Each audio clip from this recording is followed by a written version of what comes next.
Coming to the second point that he mentioned about as-sabr, patience. قال رحمه الله تعالى. So there are three pillars for shukr, right?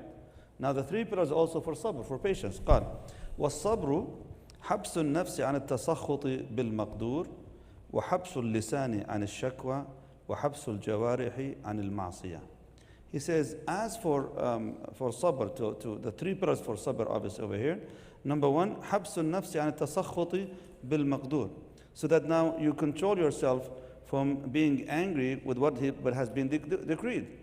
Like Allah decreed something to you right now, and you go, you curse, and you cuss, and you this and that, and then you say, Astaghfirullah, la hawla wa la quwwata illa. Well, too late for that. So the first thing is, you need to control yourself. قال وحبس اللسان عن الشكوى. And then you control your tongue from complaining. But we need to differentiate between complaining to Allah versus complaining about Allah. It's okay to complain to Allah subhanahu wa ta'ala. As Allah mentioned about Yaqub when he was crying to Allah subhanahu wa ta'ala, قال إنما أشكو بثي وحزني إلى الله. I only disclose my grief and my sorrow to Allah.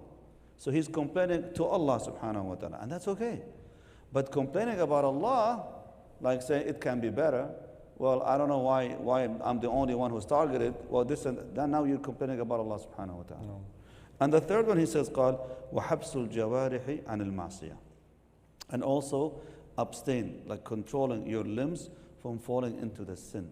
Which is the exact same thing about shukr. Like, shukr by showing it in good deeds, and sabr by abstaining from doing bad deeds. So there are three things over there, three elements. Number one, that you control yourself not to complain, not to reject al-maqdur, that Allah subhanahu wa ta'ala made as decreed for you, not to be angry with it.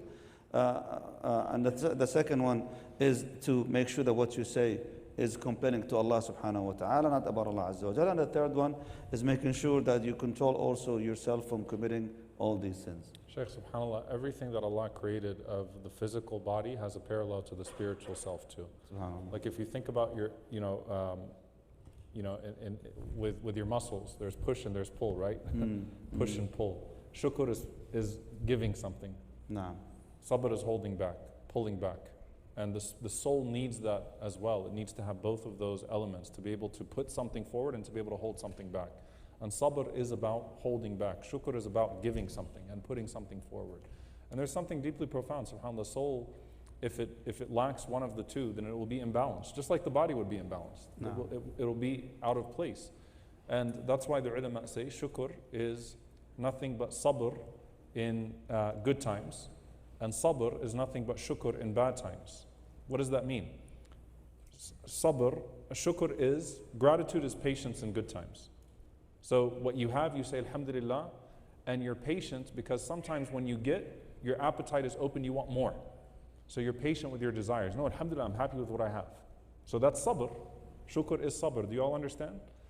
Sabr is shukr in bad times. What does that mean? How am I patient in bad times? Because I'm grateful for what Allah still gave me. Alhamdulillah, I still have this. I lost this, but I still have this. I might have been struck with this, but I still haven't been struck with that. So they're actually the same, they're coming from the same place, that same devotion to Allah subhanahu wa ta'ala.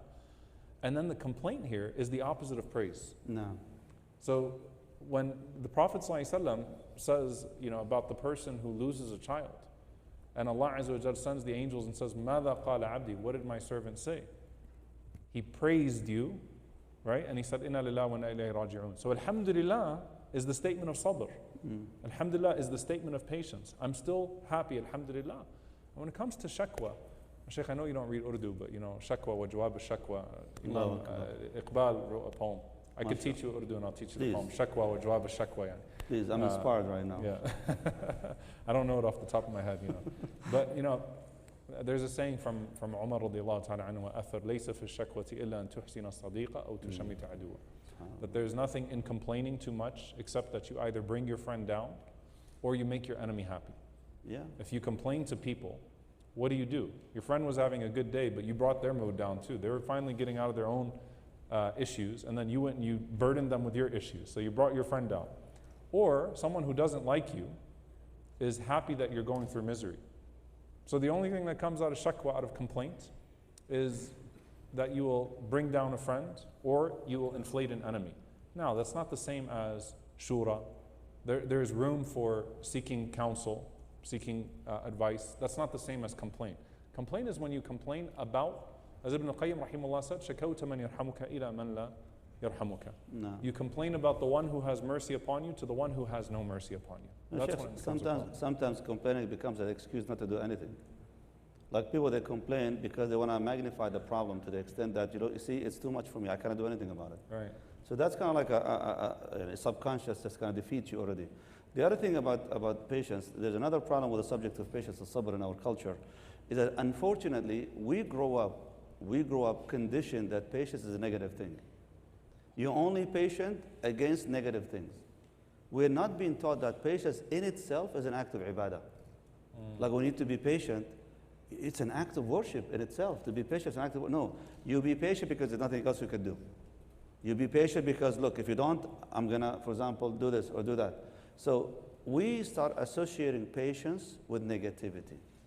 And that's why when you tell someone, be patient, what is the most common response you get from them when you tell them, be patient? Like, I'm done being patient.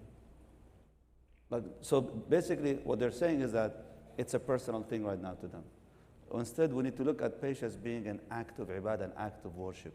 So even in the most difficult circumstances, in the most annoying circumstances, me exercising patience is an act of worship. It's not just in response to the action itself. It's not about how big or small or difficult or easy. No, it's about me worshiping Allah subhanahu wa ta'ala through my patience. I want everyone to just imagine with me for a moment. Like seriously, take a moment. Imagine if you are Ammar radiallahu ta'ala anhu and Sumayya radiallahu anha and Yasir radiallahu ta'ala anhu, Ali Yasir. And you're tied up and you're being tortured and the worst types of torture are being inflicted upon you.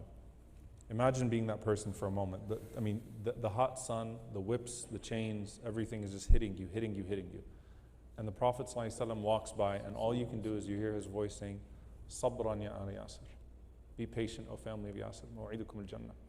You've been promised paradise. Just be patient, O family of Yasir. You've been promised paradise. They didn't say anything back. They just took it. They're listening to the Prophet ﷺ say it and they're sitting with what he's saying sallallahu alaihi wasallam. And perhaps, that is what gave Sumayya radiallahu anha the courage and the clarity to spit back at Abu Jahl even under the worst torture. She is the weakest of the three of them, but she took the strongest stance. Physically, she's the weakest of the three and her torture was the most brutal. But she took the strongest stance radiallahu ta'ala anha against her oppressor. Sabran ya Ali Yasir. Be patient. All the Prophet ﷺ could give them that. It's really a ibadah that you sit with. You don't have to respond. And some of the ulama say that when Yaqub alayhi salam, this is probably one of the most beautiful things I read about istirja', saying inna lillahi wa inna ilayhi raji'un, Shaykh. And honestly, I never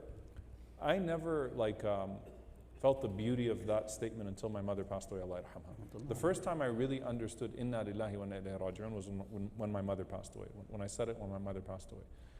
The ulama say that Yaqub alayhi salam, one of the reasons why he did not say inna lillahi wa inna ilayhi raji'un, because that's the most supreme way that to Allah we belong and to him we return, is because that was not yet given to him. Had he known it, he would have said it.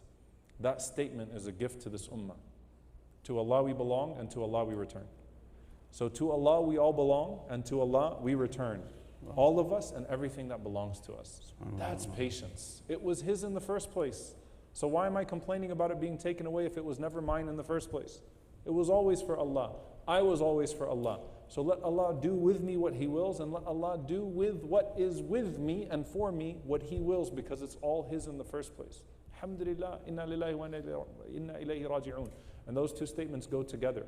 That is patience and gratitude married together and what the Prophet ﷺ gave to us as a prescription, a medicine for anything that happens with us to sit with those hardships and those trials.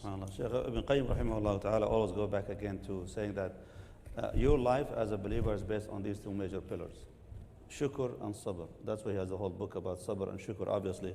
And he says that, look, that goes down again to you, human being, as being Abdullah subhanahu wa ta'ala. Your ubudiyah, your servitude to Allah subhanahu wa ta'ala is on these two pillars, showing gratitude to Him and being patient against the trials He puts you through. You do that, you submit yourself, you're proving yourself to be the true servant of Allah subhanahu wa ta'ala. And as a result, if you do that, he says in the book of Hir, قال انقلبت المحنة في حقه منحة. if anyone exercises these rules over here like this, he says, all these trials and calamities, they turn to be blessings for them. Which is true. SubhanAllah, the people of Gaza are a great example of life for us. May Allah subhanahu make it easy for them, Ya Rabbil Alameen. Like to your point, Sheikh, I've never really understood the meaning of Inna Lillahi wa Inna Ilayhi Raji'un until I heard from them. We say it regularly, but for us it's just a lip service. It's just a matter of dhikr for us, really. But for them it's a lifestyle. Yeah. They all live knowing that we all belong to Allah and to Him our return shall be.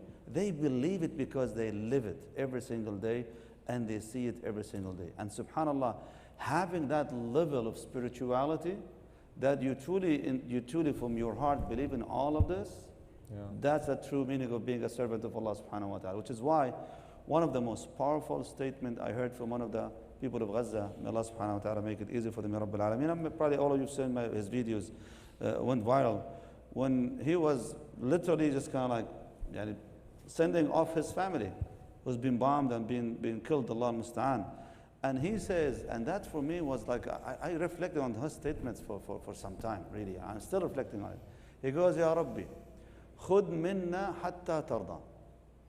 Ya Allah, take from us until you're pleased. Not until we're pleased, no, until you are pleased with us. So for him, it's just like, it all belongs to him, subhanahu wa ta'ala. Take it. You gave it to us, take it back. That's the true meaning of servitude. And that's the true meaning of Allah of ubudiyyah. So Ibn Qayyim rahimahullah says, look, your ubudiyyah, your true being servant of Allah subhanahu wa ta'ala is based on these two things. True shukr, true gratitude based on these three pillars, and true sabr, patience, based on these three pillars as well too. If you have that, he says, you shall have the joy and the happiness of this world and the hereafter. May Allah make us among them, Ya Rabbil Alameen. So yeah, that was a moment of ubudiyyah he mentioned right now. And then rahimahullah ta'ala, he goes on saying, look, your tamam al-ubudiyyah, the perfect ubudiyyah, servitude to Allah subhanahu wa ta'ala, will show in every single ibadah that you practice. And he gave a few examples. One of them, he says, look, when you make wudu, you make wudu in a hot day with cold water. Can you endure that? Absolutely, with joy. But now you make wudu in a cold day with cold water. Can you do that? Can you endure that? Of course. But is it going to be with joy? Most likely not. Because you see, both of them are the same action, the same act of ibadah in itself. But for the believer, when they reach that level, even when they're using cold water in a cold day or cold night, they're doing it with joy. Why is that? Because for them, they're doing it for the sake of Allah subhanahu wa ta'ala. Because this is the level of servitude. And you see this person is just so happy. Just being able to make wudu, even if the water was cold. So that level, if you guys would like to really have that happiness in this dunya, you're going to have to work on this part. That part is that your gratitude to Allah subhanahu wa ta'ala is always spoken about in the heart, making sure to make it displayed in your actions. And when it comes to the subject of patience, you make sure you always accept Allah subhanahu wa ta'ala. You don't completely accept Him subhanahu wa ta'ala. And obviously, you abstain from committing the sins and submit your heart to it, and you find the happiness, inshallah wa azza wa jal.